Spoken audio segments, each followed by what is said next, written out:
She was not selling at all.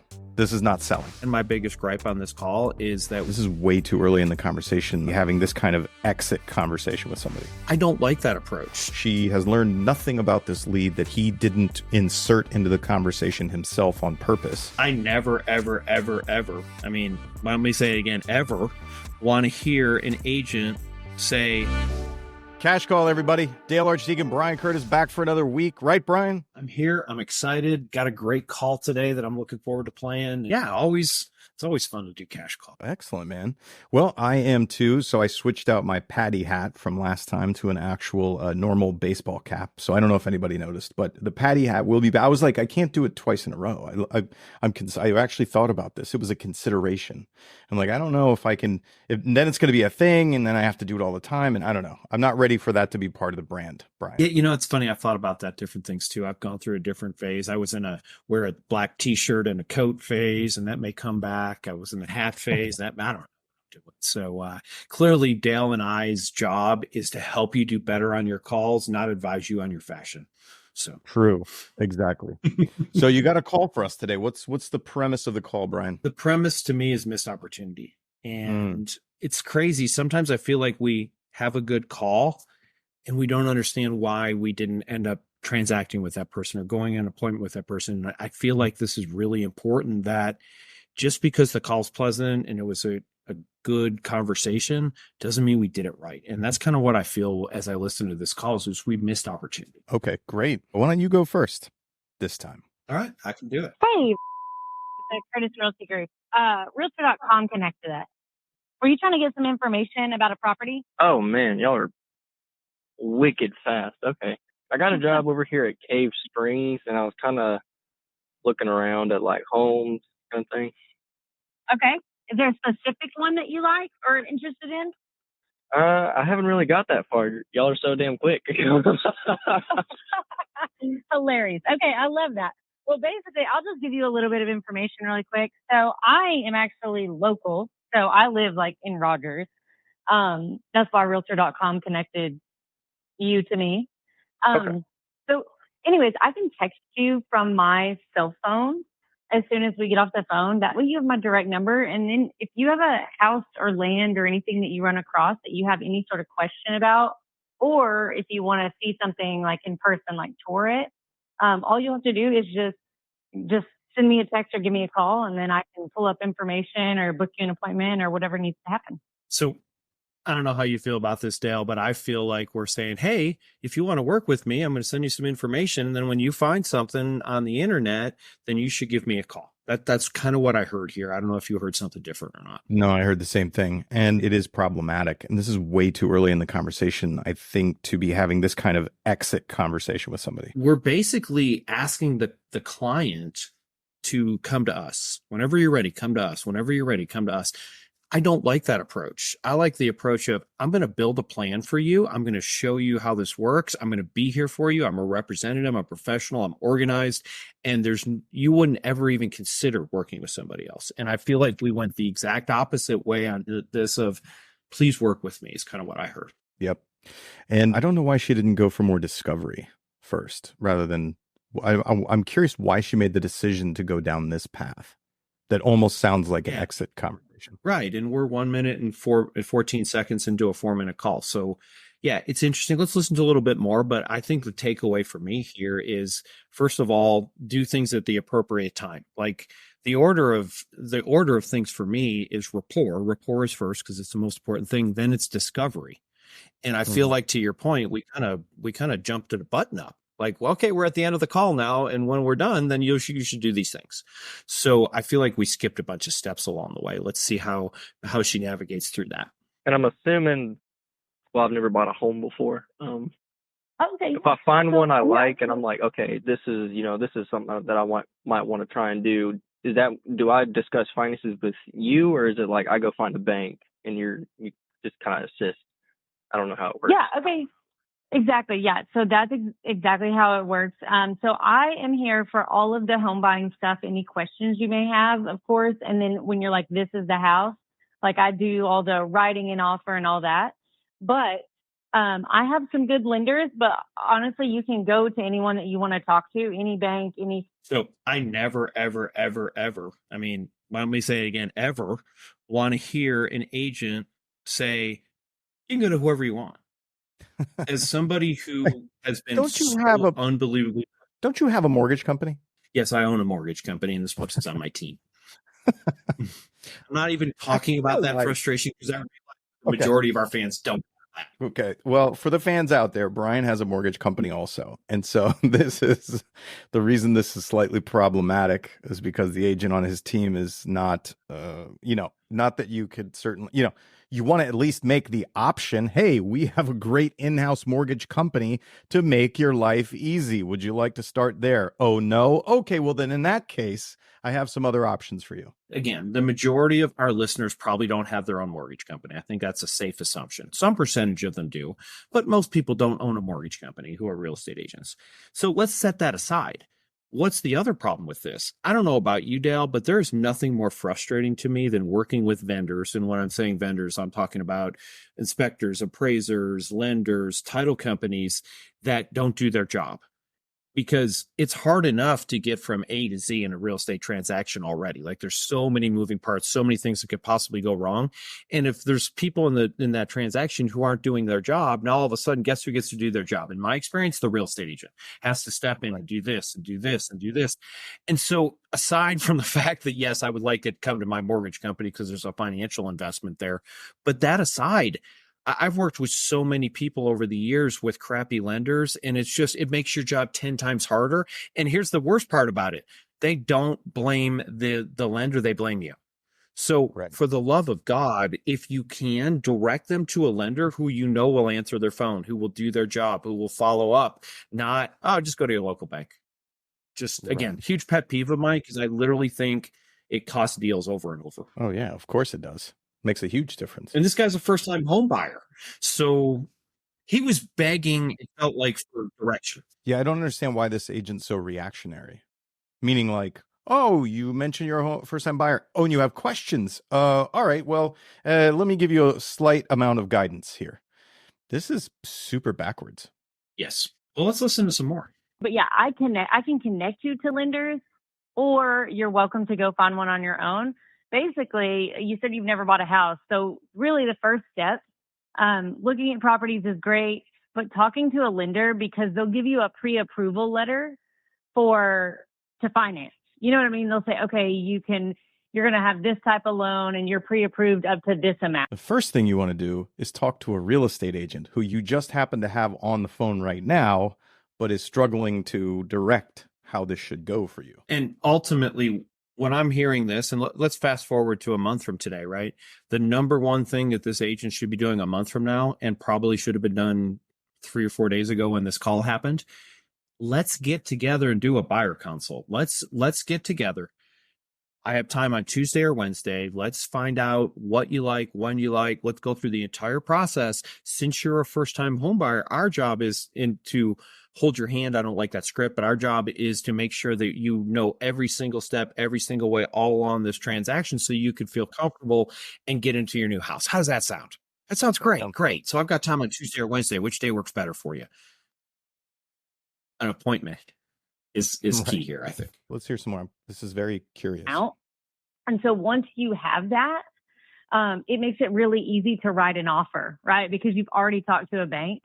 So I'll send you a couple lenders because each bank can do different things, right? So Archdekin can only offer.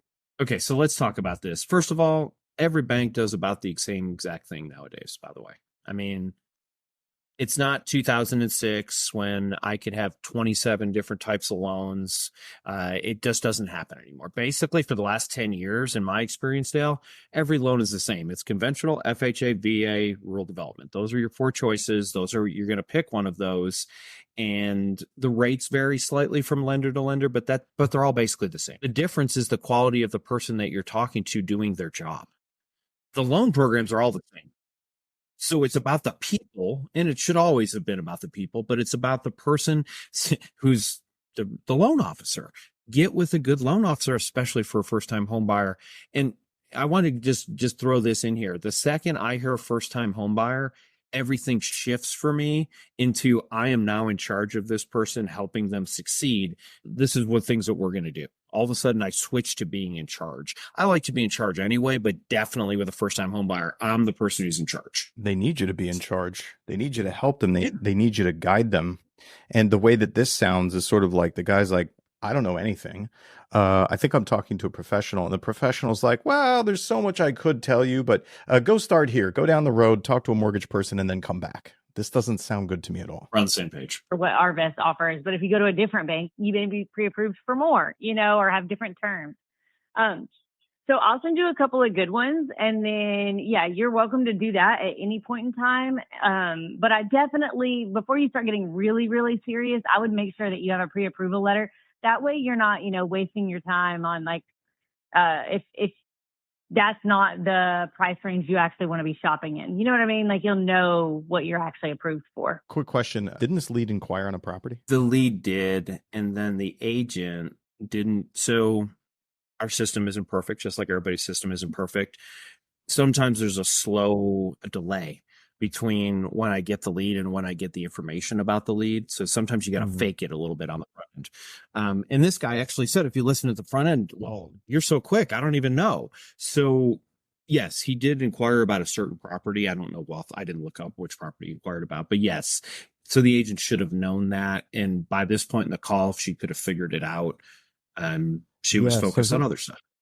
Yeah. So 1, we haven't booked an appointment. 2, she has learned nothing about this lead that he didn't insert into the conversation himself on purpose, right? She literally has almost not asked this guy a single question.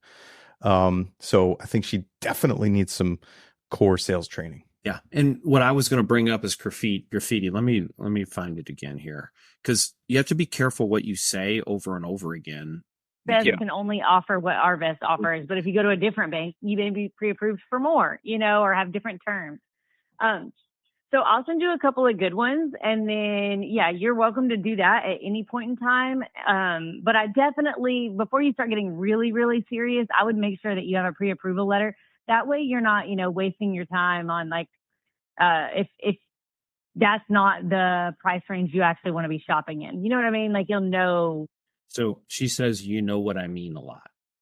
Mm-hmm. We don't know if she knows what we don't know if he knows what she needs. That's graffiti. And she said it, she said it 3 times during the call. This is things to pay attention to when you're listening to your own calls, or if you're a team leader listening to your agent's calls.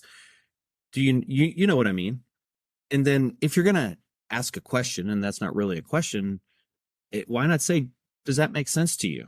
Why not actually ask the question instead of, you know what I mean? No, I have no freaking idea what you're talking about. Yeah. And it really makes it, in my opinion, if someone does that to me, it makes them feel like that I'm just basically reading off this script and I'm not interacting with you. And that's the biggest gripe. If I agree with everything you said, and my biggest gripe on this call is that we didn't have a conversation. We didn't build rapport. We didn't find anything out about this person. We played customer service rep and gave them, like, what I heard is, hey, once you find an agent, these are the things your agent should do. That's kind of what I heard. Yeah. That's so funny. I want to hear how this ends up. What you're actually approved for. Gotcha. So I don't like buying a car, I guess. Can't afford it, you can't afford it. Exactly. Yeah. And so that's why pre-approval is so great, because you may not even you may find out the monthly payment is different than what you actually want to pay, because the lender will be able to tell you that. They're like, okay, you're fine. Like, you're pre-approved for this amount. This is probably what your interest rate will be, which means your monthly payment will be this amount, right? So sometimes people are pre-approved for way more than they actually want to pay because they don't want their monthly payment to be that high. You know what I mean? Like, you can work it out with your lender. So, okay. Well, so I'm gonna text you. That way you have my number. And like I say, I'm here for any questions. So if you have any home buying questions or about specific properties, you can just ask me for sure. Okay. Well, I really appreciate you. I'll keep this number in mind. I will probably be shooting you a bunch of texts about questions. Okay, that sounds great. So like I say, I think Realtor.com connected you, so you probably have a weird number right now, but I'll text you the second we hang up.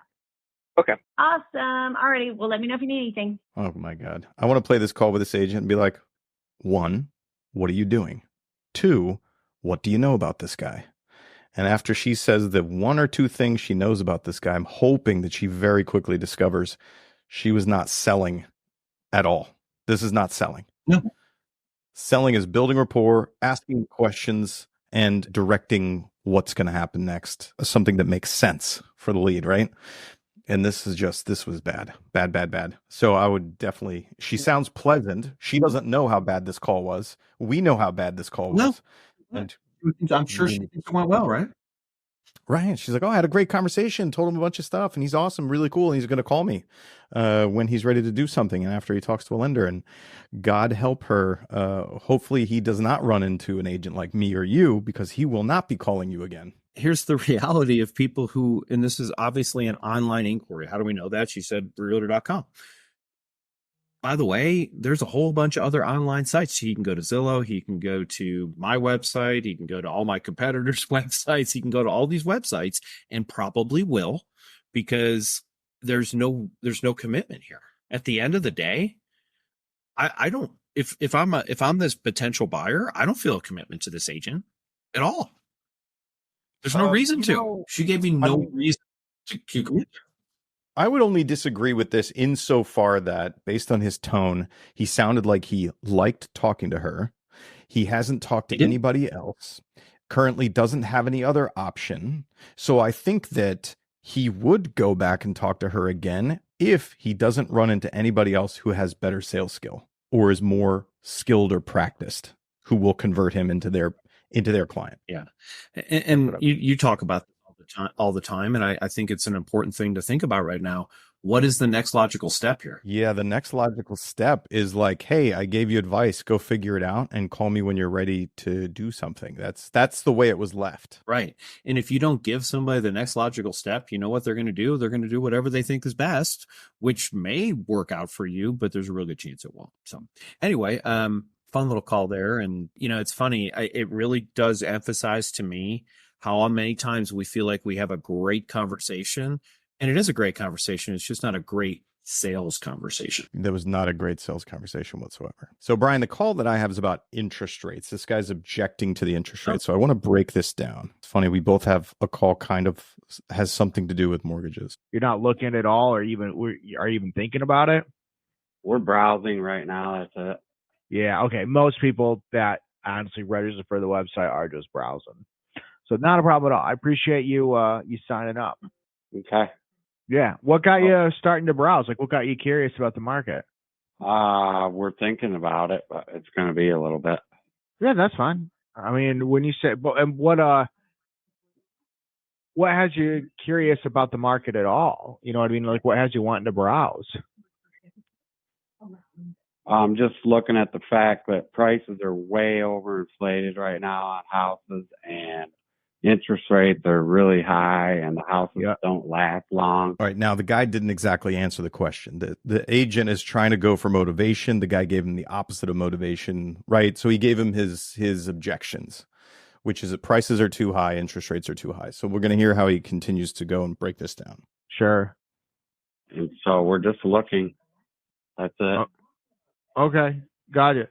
And so I'll ask it again. Like, are you not happy with where you're currently at, or are you thinking of, like, why are you thinking of making a move at all, or why are you know what I mean? If we break this down, he was trying to get motivation. The guy gave him 2 objections for why not now, right? And then he goes back to try to get motivation again, which I don't think is such a bad approach. Instead of taking the objection, he goes back to motivation. Because the guy didn't sound like he was trying to shut down the conversation as a result of the objection. So when we're training, I say, listen, if somebody's trying to stop the conversation with you using an objection, then you go after it. If not, you can let that one go, continue to try to understand them and build rapport, because you're probably going to have to come back to that objection at some point before the conversation ends. So I'm okay with him doing it like this. I just feel like it's a little clunky. What do you think? I agree with what you said, and he's got to be careful with his tone. He sounds pissed off that the lead's not doing what he wants him to do. I don't hear that. He sounds Okay, well, I mean, might be I know the guy, it might be so very much an East Coast thing. But yeah, he sounds irritated that the person isn't doing what he wants them to do. yeah, I hear you, and That's that just certainly my could take. be a way of interpreting it. Yeah. All right, let's hear how this Yeah. goes. He does eventually start to break this objection down. Like, why are you even interested in the market? That's what I'm trying to understand. Because at some point we're going to move. So Okay. Now we get it. Do you we're live gonna wait. do you live around Kalamazoo? Yep. Okay, got it. All right. So sometime in the future, and you're thinking probably when interest rates and or housing prices come down? Probably housing prices aren't going to come down, but interest rates might come down a little bit. Okay, got it. Well, what rate would you want to see before you get serious? Now, I like his question. What rate would you like to see? I don't like get serious because it can be interpreted as he isn't serious currently or he's doing something wrong. It is making so I an think assumption that he's not serious. I agree. those words sound like he could be making that assumption, right? And so I don't like just those words about getting serious, but I like the question, which is what interest rate would you like to see? And I might use something like, what interest rate would you like to see that would make sense for you to move forward? Or what interest rate would you like to see before you decided it was time to move forward, right? So I'm using less accusatory or language that can be interpreted in the wrong way. Yeah, I like the phrase "feel comfortable." At what interest rate would you feel comfortable? Yeah. Same. All right. So, but he's doing good. I mean, he's unpacking the objection. Not sure. Okay. I have to talk to my wife. Okay, got it. All right. So, but lower than 7%. Wow. Like 5. Okay, so yeah, come down 2 points, probably reasonable. It might take a few years, but it probably will happen. And then if the rates do come down to 5, how would that benefit you? It's a basic question. I think he could have done a little bit better on the question, but I think he's generally doing a good job. I think that instead of if the rates came down to 5, how would that benefit you is a little too simplistic. I'd probably ask it more like, okay, so if the rates came down to 5, how would that impact your ability to buy? Or how would that impact your decision to buy, right? Versus how would that benefit you? Because clearly you're going to hear what the answer to how would that benefit you is. My payment's lower. I haven't listened to this call. Wait for it. It'd be a lot less money to buy a house. A lot less money to buy a house. Not entirely correct, but it's along the lines of what you said anyway. So the quality of your question determines the quality of your answers. Do you remember who said that? I forget who said. That's a famous quote. Tony Robbins, the quality of your questions determines the quality of your life. Oh, the quality of your life. There's also somebody who said the quality of your questions determine the quality of your answers or something like that. That sounds like makes sense. Same concept. Yeah. So what you can hear here is that it wasn't a great question. He's on the right track. The salesperson is doing the right things. He's breaking it down. He's understanding the person. I think his question could have been a little bit better, would have given him better direction is what I would say. So I'll ask you this out of curiosity, Dale. If you're on the other end of this conversation and somebody says to you, what's the benefit of the interest rates going down to you? I'm not sure that I don't get irritated by that question, to be honest. Yeah, maybe. That's why I think you want to ask a better question. Yeah. And I just want to point out, I appreciate that he's using the, you and I both teach what's the benefit of X, right? Mm-hmm. And all I want to say is be a little bit more savvy sometimes when you use that. What would be the benefit to you if you paid $500 less a month for your house? I would have more money. I mean, it's just, right. The answer is so blatantly obvious, in my opinion, that it's an insulting question. Yeah, it can be. Agreed. Yeah, that's why I think you should ask a better question, right? I just want to point out to the audience, sometimes you got to think about that just a little bit deeper. So yep, exactly. How would the interest rates getting to 5% make a difference in you purchasing? Or what about the interest rates being 5% is important before you buy, or something like that, right? What I want you to tell me, and he at some point he's also going to talk about have they spoken to a lender. He does make the transition into, oh, got it. So, well, the lead tells him, well, let's hear it. He's going to tell him how much he can pay. It'd be a lot less money to buy a house. Okay, so like we're referring to like monthly payments. Pivoted. Yeah. Okay, where are you? I guess where are you aiming for a monthly payment here? Like, what's your ideal monthly payment? Like 1,400 max. 1,400. Okay, so if you could get a house now that was everything you wanted it to be, and the monthly payment was only 1,400 or less, would you be open to looking at a house? Would you be open to buying sooner than a few years from now? Maybe. Okay, because it's possible. I mean, you might be surprised. Like this house you were looking at, it's around a $1,400 payment. There's the culmination of everything. He did the unpack, he understood him, and he got him down to what the actual payment is, or what payment he can afford, and it matches up with the market, which is great. So then they go on, and he ends up setting an appointment. They go and see a house, and this is the way that it's supposed to go. So I think we can improve the quality of the question, but you can hear the difference. If we put your call up against this call, this salesperson is driving the ship, right? 100%. 100%. He's trying to be in charge. Yep. He's in charge. He's driving the ship by asking good questions. Some questions could have been better than others, but the approach that he's taking is proactive versus the call that you played, which was very reactive and sort of totally different, and I think that for the person who in your call, I would have her listen to this call and be like, hey, what's the difference here beyond the specific differences of this question versus that question? You want to just point out to her, like, this guy's directing the way this conversation is going and the actions that are going to happen, and closes it out with a logical next step with this buyer that we've now discovered can actually purchase, has motivation to purchase, and has the ability to purchase. I love it. And again, I nitpicked this guy. I really did. And to your point, I would rather have somebody who's to the point of, I'm just going to ask too many questions than sit back and wait for the lead to give you answers. I still by far prefer his approach. Even though I nitpicked his questions, I still far prefer his approach. I did want to just spend a second, Dale, and I think that it's an important concept. He didn't have to do this. However, all the people who are watching us, when you're handling the interest rate objection and the answer to solving the interest rate objection is to wait, I want to ask people this, because I think this guy would have been set up perfect for this. It didn't need to, clearly, but it was set up for it. He said, I'm waiting for that. I don't think the prices are going to go down. When somebody says to me, I don't think the prices are going to go down, I'm going to ask, so out of curiosity, do you think they're going to go up or stay steady? So if he said they're going to go up, now I've got a huge piece of information that I can do. That I actually did some math on some stuff on this. What if interest rates dropped from 5 to 7% for 5%, and the house price went up $50,000? Are you ahead or behind? You're way behind. You end up being behind. And it's funny. Yeah. Now you have a payment that's, exactly the same as what it is today. And then here's another question, just out of curiosity. Do you know when interest rates do drop significantly, what do you think is going to happen to inventory? Well, what do you mean?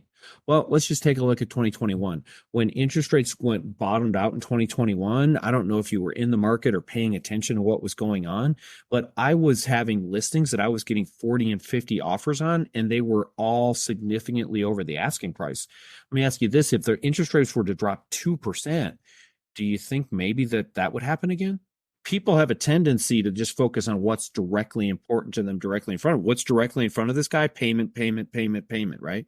And just by, I don't know about coincidence, but in this situation, it worked out great because the agent was able to literally say, hey, 1,400, we got that. Let's just go buy.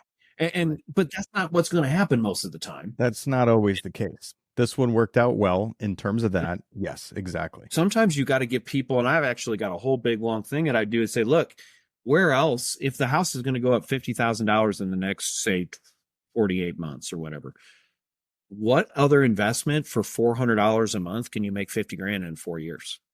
And by the way, please tell me what it is, because I've got $400 a month to make 50 grand. I've got that. So yeah, exactly. And seriously, you got to live someplace, and it's just something. Now, sometimes that doesn't work because they don't qualify. But if people are just stuck on interest rate or just stuck on this market crashing thing, I look at it this way, and this is what I teach our agents. It's not that you should. It's that it's your responsibility to explain to them what's really going to happen so that they can make the best choice for themselves. And if you go in with the attitude is I'm just going to show them what's going to happen when these things happen, then they get to make their own choice. Then it doesn't come across as salesy. Absolutely. Agreed. Great advice, Brian. I think we're going to leave that with you guys as a parting gift. So practice this around interest rates. You know, they still aren't where we want them to be, but we're going to keep on fighting the fight. Right, Brian? Amen. If I was waiting for interest rates to drop, I'd be really, really broke right now. Yeah, that's not a good, we don't recommend doing that. Cash call, everybody. Thanks for joining us. Dale Archdekin, Brian Curtis. We'll see you next time. Hey, if you like this kind of training, you should check out some of the links in the description below where we have access to our 12-week boot camp training, also our 60 homes challenge. So these are a couple of things that you want to check out, as well as doing a skill assessment with us where we can test you in the 4 key areas of your sales skills: introductions, objection handling, value proposition, and closing for an appointment. Those are all important things that make a massive impact in your ability to set more appointments and get more deals done. So click the links in the description. You can check out ways to get more training with us. Thanks.